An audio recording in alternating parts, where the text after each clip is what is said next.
In year 2, I destroyed all the crayons and blamed on someone else, which later got used to expel them. In year 2, I was door monitor with my friend. The doors had to be opened from the inside. We let other people in to use the toilets at break. We were hanging at the back of the room, and for some reason, in my tiny stupid 6-7-year-old mind, I thought, let's snap all the crayons in half. I snapped every single one. They was quite a few. They were expensive, and let's say school wasn't the richest. I think one day after, the teacher sat us all down and asked who snapped all the crayons. My heart was pounding. Me and my friend decided to blame it on a troublemaker. We said when we let him in, he was hanging around the crayons and we saw them being broken. Because we were two-faced goody two-shoes, we were instantly believed. The boy had to miss break for 1 week and get shouted at by the headmistress and eat dinner with the head. It also gave him strike. He already had a few. In year 3, he was expelled because he had done too many bad things. I'm pretty sure me snapping crayons got him done. TL Doctor, 7 years ago, I snapped a lot of expensive crayons. My friend stuck up for me and we blamed it on a troublemaker, which was later used to expel him.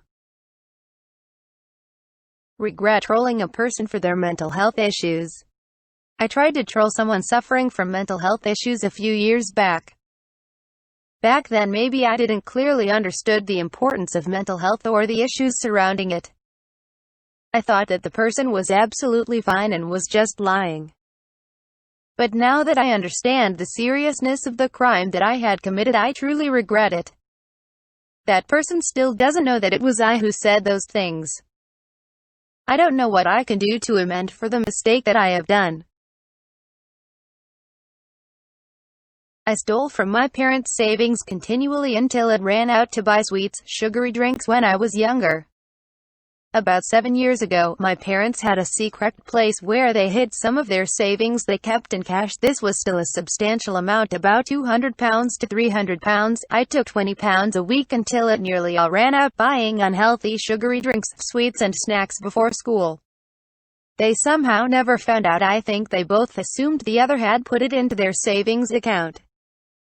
I feel bad to this day, not only because of the money I took from my parents, but also because my siblings never had access to this kind of money as our allowance was always quite small. I blew off a lot of school assignments as a kid and my parents never caught me. As a teenager I was one of those smart but lazy kids. I would bust my ass to get really good grades so that way I would never have to do any extra credit, and so I could occasionally blow off an assignment and it wouldn't hurt my grade.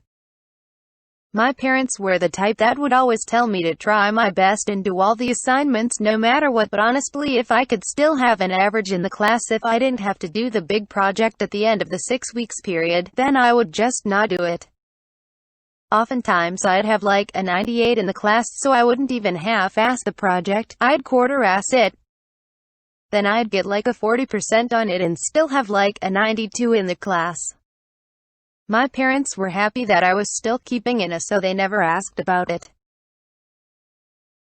I lied to my mother and put my friend and her mother into an unpleasant situation. I live with my mother, and yesterday I had a spontaneous booty call. I didn't want to tell her about it because lately we agreed on that casual sex is bad for me. I disrespected her by doing it anyway, so I didn't want her to know about it at least, so I told her I was out with a classmate. While I was in bed with that dude, my mom called 5 times and I didn't answer, so she called my friend's mother. Both my friend and her mother had to cover for me over an unknown lie for them, even though they had no idea what was going on. I ended up kicking the poor guy out even though we weren't finished. So, in conclusion, I ended up worrying my mother, putting my friend and her mom in a weird situation, and kicking some dude out in the middle of business. Everyone forgave me so fast, and I don't think I deserve it. I threw a brick through my neighbor's rear car window, walked home and went back to bed. I got away clean. A neighbor who lived 3 doors down from me, which is where his car was parked, decided to run his mouth about a girl who wouldn't sleep with him, so he outed her for being HIV+.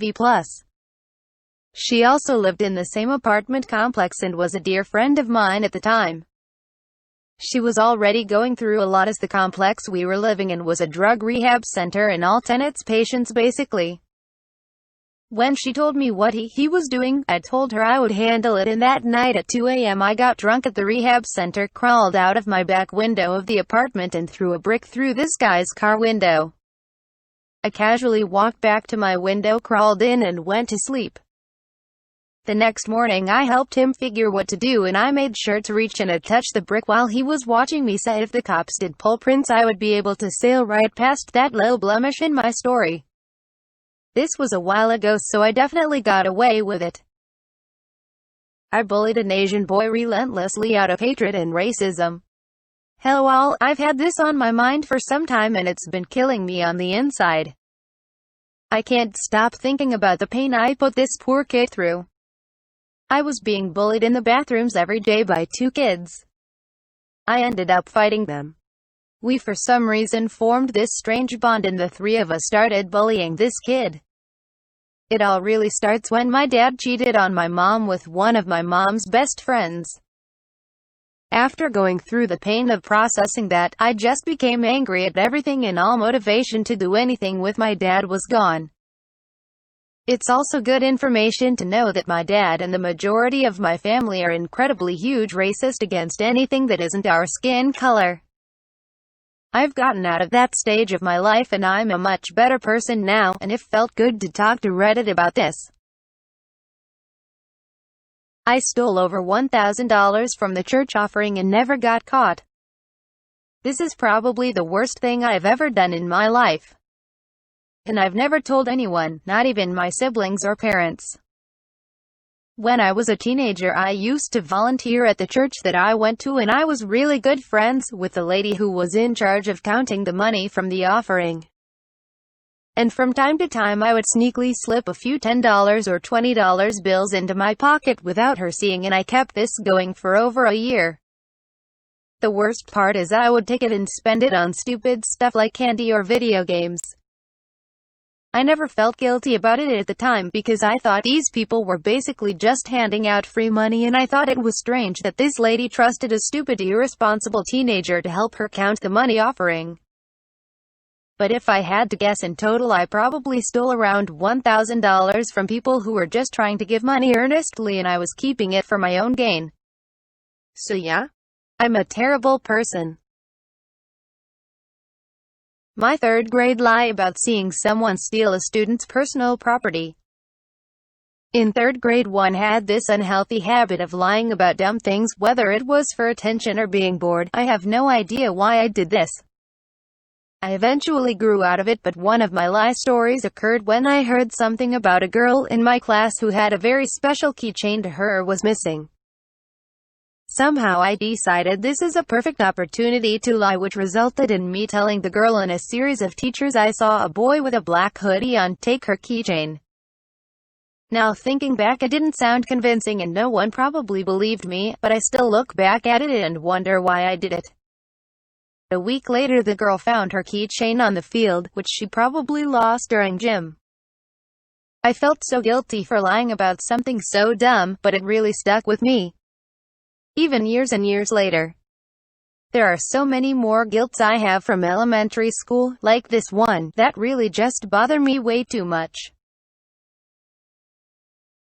I prank called a school pretending to be a student's grandparent. When I was in the 7th grade, me and a friend were bored during lunch one day. He thought I'd be funny if we prank called someone from my contact list.